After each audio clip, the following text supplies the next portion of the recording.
Welcome to NXT. A few days after deadline. You guys seen my review. Hopefully you liked it. I said I'm not taking it back.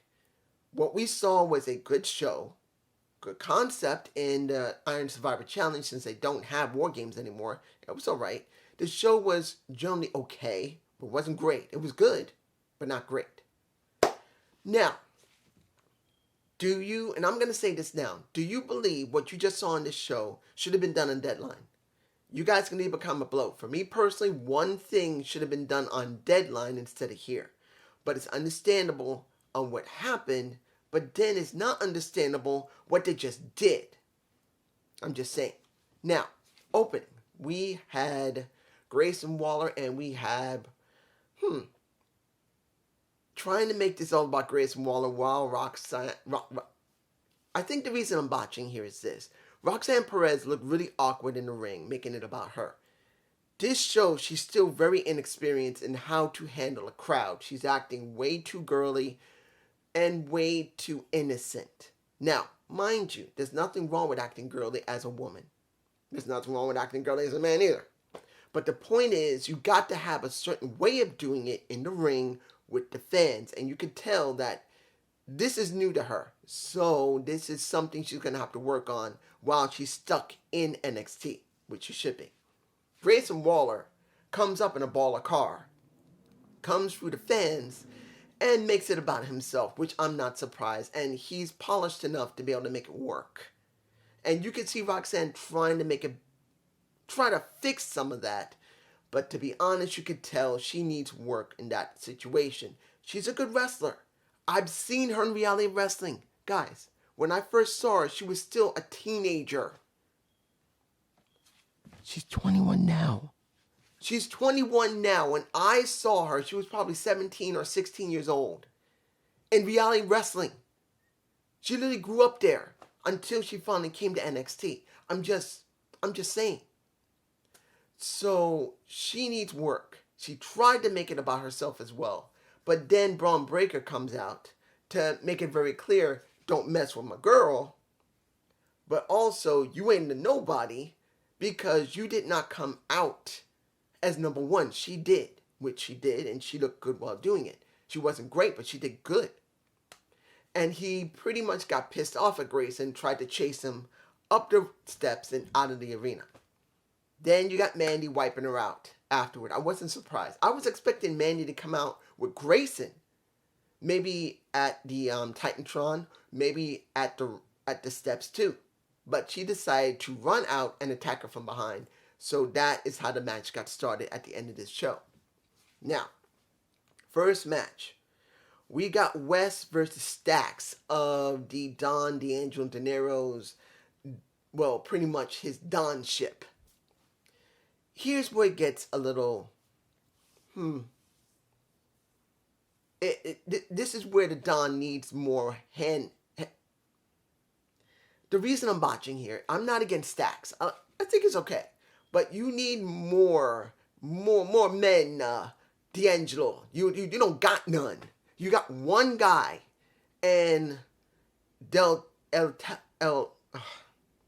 taking anything away from Sansko.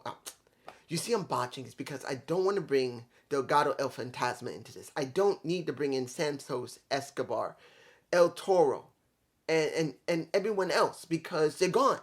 I can't. It's not like Elektra is going to be there. She had a moment with Indy Hartwell, which I'll say right now, Indy Hartwell whooped her ass because she spoke about her. So she's there. She's not going to join Don's Don ship. So he needs more people on his side. Just having one guy is not enough. He's supposed to have a faction, not a tag team. So the match was fine. I loved the match due to the fact I know Wes way better than anyone there. I'm saying it right now. I've seen him for years on Impact Wrestling. I know Wesley, the Desmond Xavier, is a great wrestler. And he did have some level of character when he was allowed to use it. I know he can do it. So I was happy for him. I am happy he's North American champion. And he gets his ass wiped out once he sees a Dijak turns his back on D'Angelo, and D'Angelo forms him behind the neck. There you go. Now, I know I could also talk about the fight beforehand, before they went to the match. It doesn't matter. This was about showing Dijak wants the title and to wipe out West. D'Angelo making it very clear that he just did a job for a Dijak. He should be grateful and reciprocate. Eventually, that's going to have to come up. Now, second match, which, here's where I'm going like, I'm glad it's at that position in the show's card, because it didn't really feel like it was enough. And that is Odyssey Jones versus Von Wagner. Here's a problem. You got Von Wagner, who's a decently good wrestler, but he looks way better when he works with a smaller guy. Then you got Odyssey Jones, who just came back after, almost 10 or 11 months because of a knee problem. He finally comes back, and he has at least 1 or 2 matches, but he needs more time to develop and looks better with a smaller guy. And now you stuck them both together, where you got Odyssey, who looks still a little rusty in ring, and Von Wagner, who works very well with smaller guys, is now going up against a big guy who's just coming back from injury and is a bit slow in the ring. And I'm not even saying Odyssey is very slow. Odyssey is actually decently fast wrestler. Both of them were Division I football players, so they both have explosive ability. But the problem is, Odyssey still looks a little rusty due to the fact he only just came back. You can practice in the back and with the trainers all you want, but once you're in front of people and really go all out, there's a difference, and you could see it with him. Vaughn looks fine, but Odyssey looks a little sluggish. He needs some work. In the end, it was Blade, I believe, wanted to get revenge on Von Wagner for tearing up his shirt from his dad, finishing it up. I'm not saying that's bad. I'm not saying that's good, because it's going to count on how far they're going to do something with Blade. Look, Blade right now is at a crossroads. He's still holding the same character that he has with his partner. That his what was it? What is it called? Cardigan or something? I can't remember. No, it wasn't called a cardigan. It's more of his sweater that means the most to him because of his dad. But like Booker T said, and I do agree with him, eventually you're going to have to move away from that. He cannot stick with that gimmick much longer. He needs to move away, because at this point, both of them in that tag team needs to evolve a little bit. I'm just saying. Now,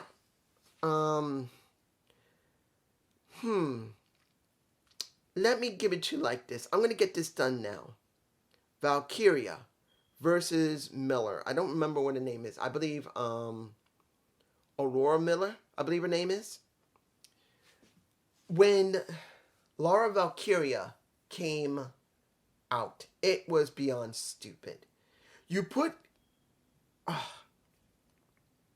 not showing any images in this thing, because this is directly being uploaded from... Once I get this done, I put it on my computer and upload it to YouTube. I do not do any images here, but if I did, and if you've seen her, and seen storm clouds over her, that animation, that computer graphic looked horrid. The smoke was enough for her. That was what was needed. But that, on top of that, overlaid animation looked horrid. I don't know if HBK or she signed off on, or who signed off. It was garbage. And then we had the match, which was not good. Look, I'm not against, what was her name? Alora Miller, I believe her name was. I'm not sure. It's like the first time I've seen her. Maybe the second, I can't remember, but I do remember her name Miller. But let's be honest here. She had way too much offense there. And then you look at Valkyria. When you look at Valkyria, you don't look at a Valkyria. I would rather see a Valkyria as a Indy Hartwell, who's much bigger than her. You expect Valkyria to be a big woman. That's what that name should be, as a Valkyrie. Now, here's the thing. That Valkyrie bit as Valkyria is kind of hard to pull off when it sounds like she's talking Gaelic. If you don't know what Gaelic is, that is the Irish language. Gaelic. It sounded like it. I know how it sounds because I've heard Sheamus say it. And a couple of other wrestlers over the years. And also I have seen it on YouTube when someone who's Scottish or Irish speak their own native language. We're very similar. They're not the same, even though they are the same people. It's what people don't get. Irish and Scottish are the same people, but one lived in one section of their territory, one lived in another, even though we're both the same people, and they develop differently. So they both are originally from one people, but they diverged. I will not say that they're completely different people. They were never in the same area. They have been. But the point here is this. She's talking Gaelic, if I'm correct. It does sound like Gaelic. It doesn't sound like something a Viking would speak. Not something like a cutie pie would speak, being from where he comes from. So, it's like her name doesn't make sense to go with the language that's shown in her vid pack. And then her size as a wrestler doesn't make sense with her name. And then worse yet, you let her come out as a debut. The smoke would have been enough. But then you give a graphic, and a computer-generated graphic that looked like garbage. That you should not have her having storm clouds raining. Why? She won the match after struggling with it. And that made it worse. She's not like, look, you can say a lot about Nikki Cross, particularly what she's been going through all the years. But Nikki had a character where if she was that violent, it didn't matter how small she was, she could whoop your ass. Nikki is a small woman who's semi-thick. And when I mean thick, she's not like Valkyria, who looks more like this, a little curvy like this. She is thick for her size. She's not a small, skinny woman. She's actually semi-full figured. She got a lot of leg and hip. So she can pull off doing heavy, hard moves because of how solid she is. But Valkyria doesn't look like that. So everything I saw in that match did not look good with Valkyria. Her style didn't match her name. Her style didn't match the language that was used in style. Calm. Her style didn't match her name, her language, and the intro. It just doesn't look like it. She has a lot to prove to me that she can grow into the Valkyria, the character of Valkyria, because right now it doesn't look like it. Moving on. This match, let me give it to you. I'm in Juno. He is a very interesting individual. He reminds me of Shinsuke Nakamura before Shinsuke Nakamura had to go to the main roster. Now, Banal, I believe that's his name, Big Bobby Holly, Bobby Hobby. Both of them are interesting. I have not really seen Juro. I've barely seen him much. Very much. I've seen him this will be the third time, and the last two times was many, many, many months ago.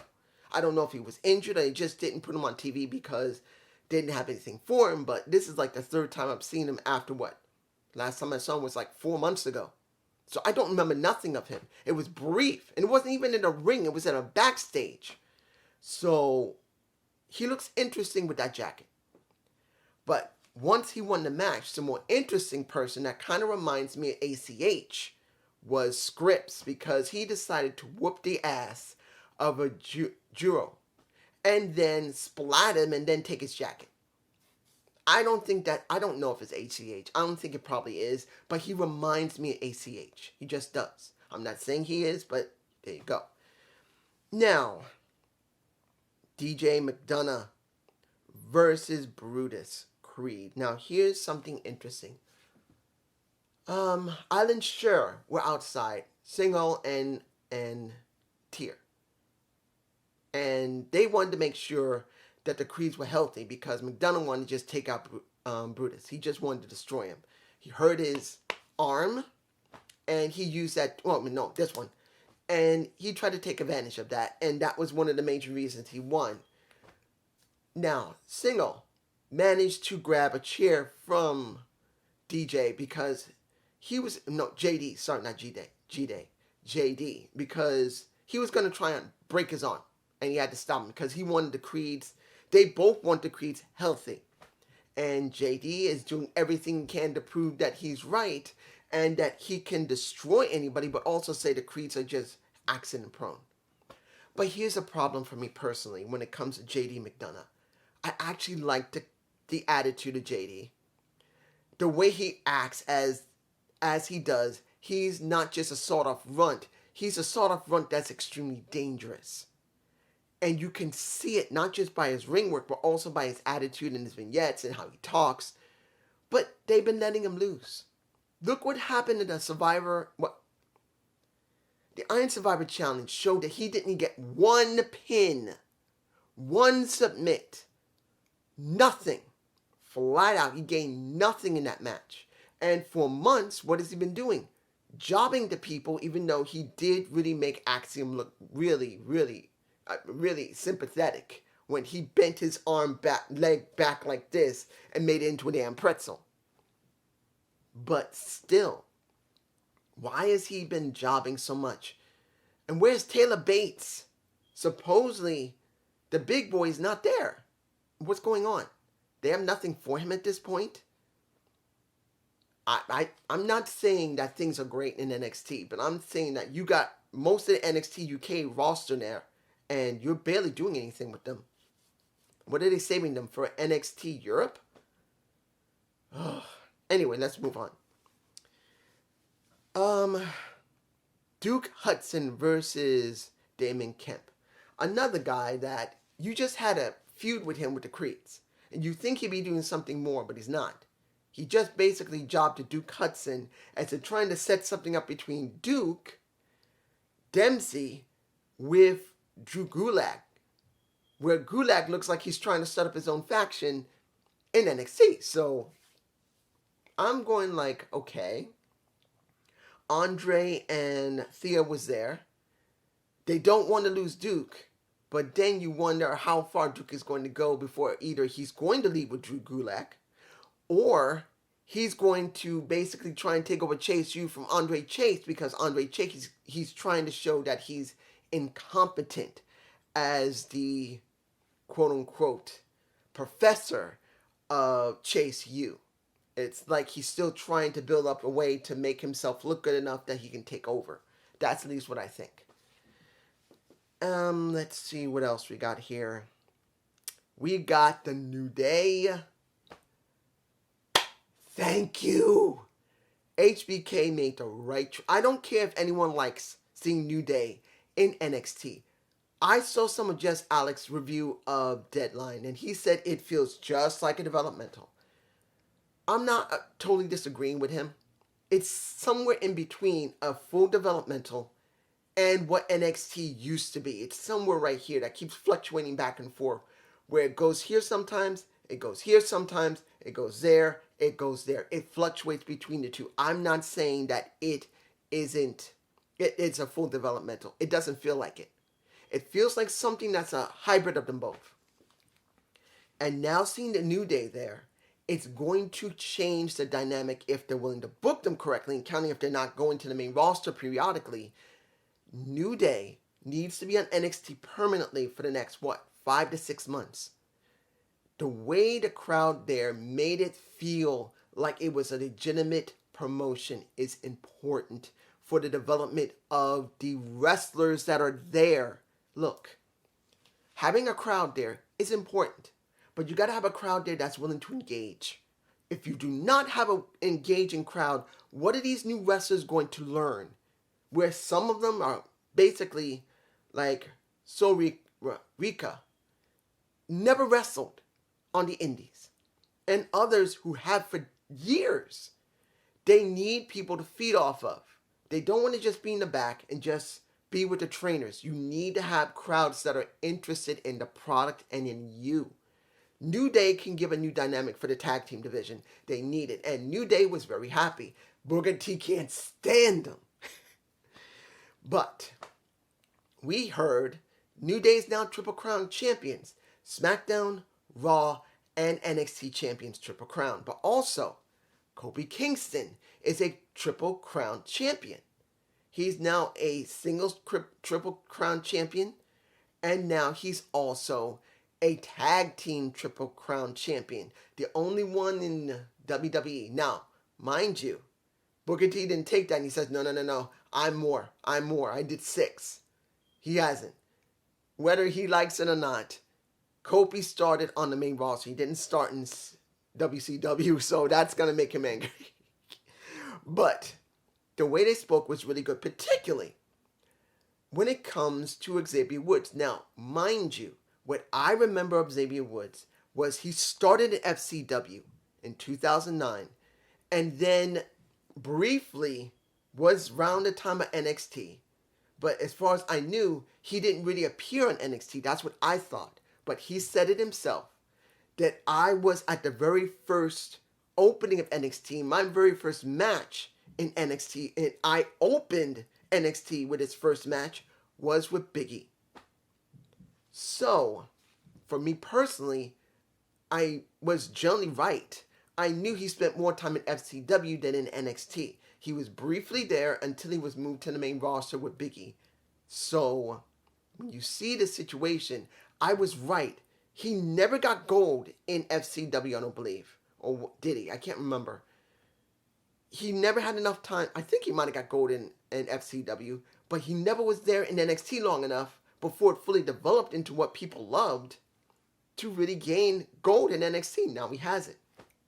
And now, Pretty Deadly was not happy. They want the rematch clause, but, and this is where it gets interesting. I know everyone's going to say, and I'm sure JD is going to say, oh, I can't stand this stupidness, but if everybody agrees with JD, he doesn't like the theatrics of New Day, fine, I can understand it. But what made wrestling wasn't just pure wrestling and really good stories, but also theatrics. I'm sorry, it's a part of it. It just counts on how you book the theatrics. And New Day is still loved very heavily. And seeing that he told Pretty Deadly, and this is Xavier Woods, that he wants them to do the Pledge of Allegiance if they want to get their match, and they said, hell no. And Briggs and Jensen comes out, and they got something to say about Jensen in a minute, but they're willing to do the Pledge of Allegiance with everybody there, and they did the full Pledge of Allegiance saying God, duh, because not many people want to say that on TV. Excuse me. Not many people want to say that.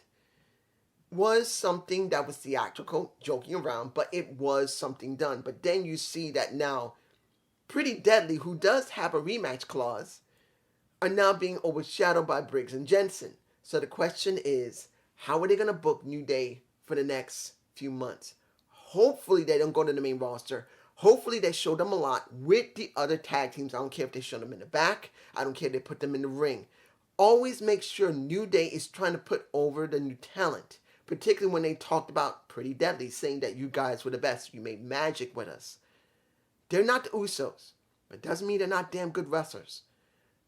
Hopefully New Day will bring more out of Briggs and Jensen, out of Pretty Deadly, out of whoever else is still left on that roster to rebuild the tag division, because they don't really have a very strong one.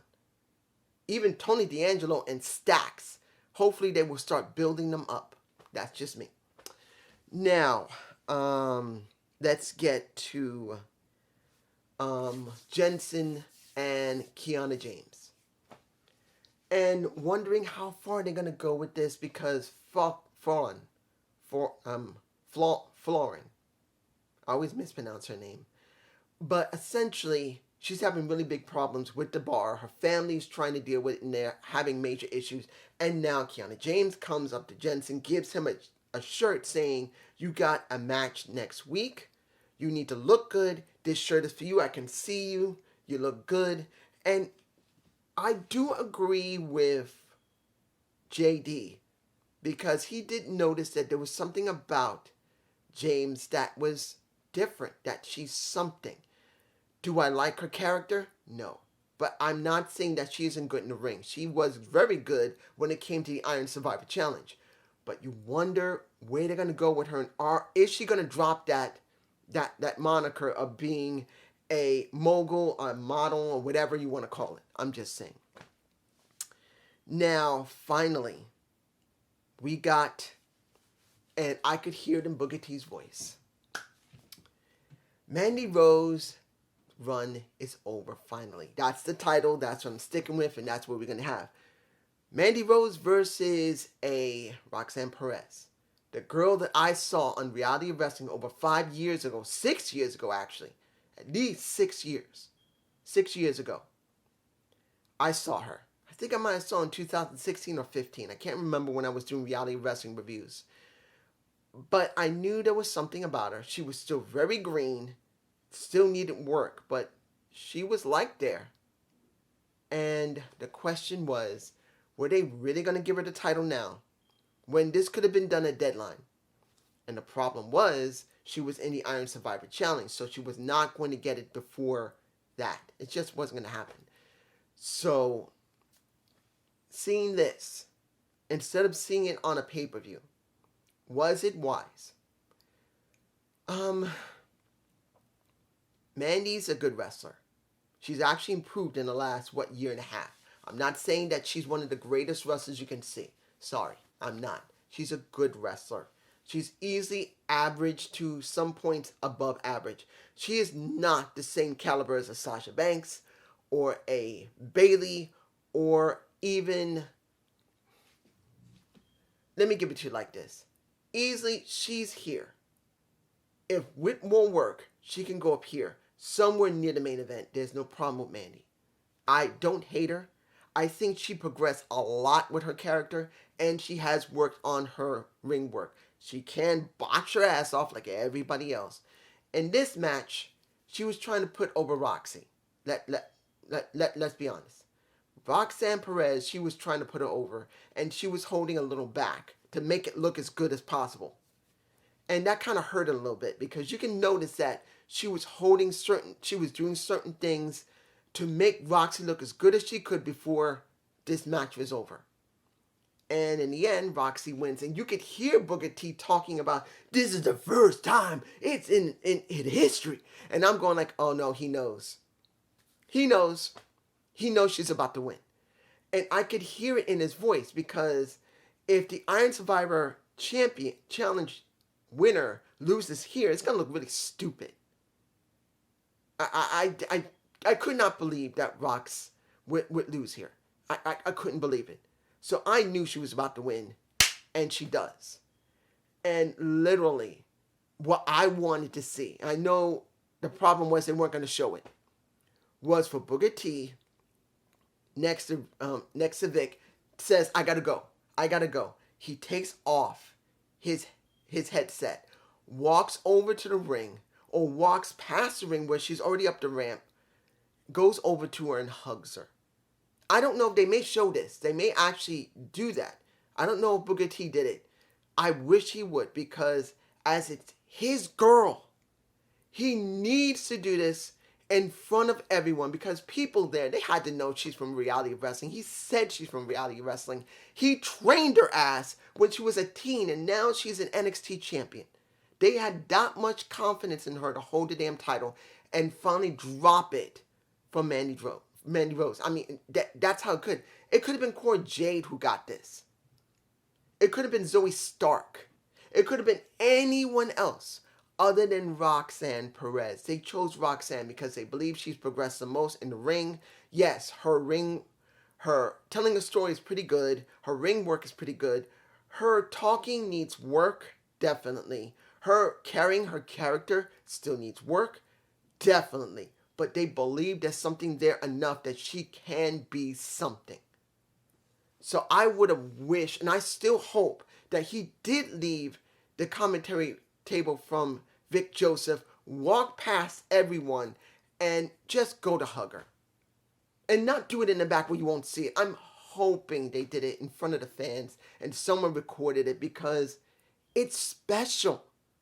And unfortunately, I don't care if it's Vince, I don't care if it's Bruce, I don't care if it's HBK, I don't care if it's Paul Levesque.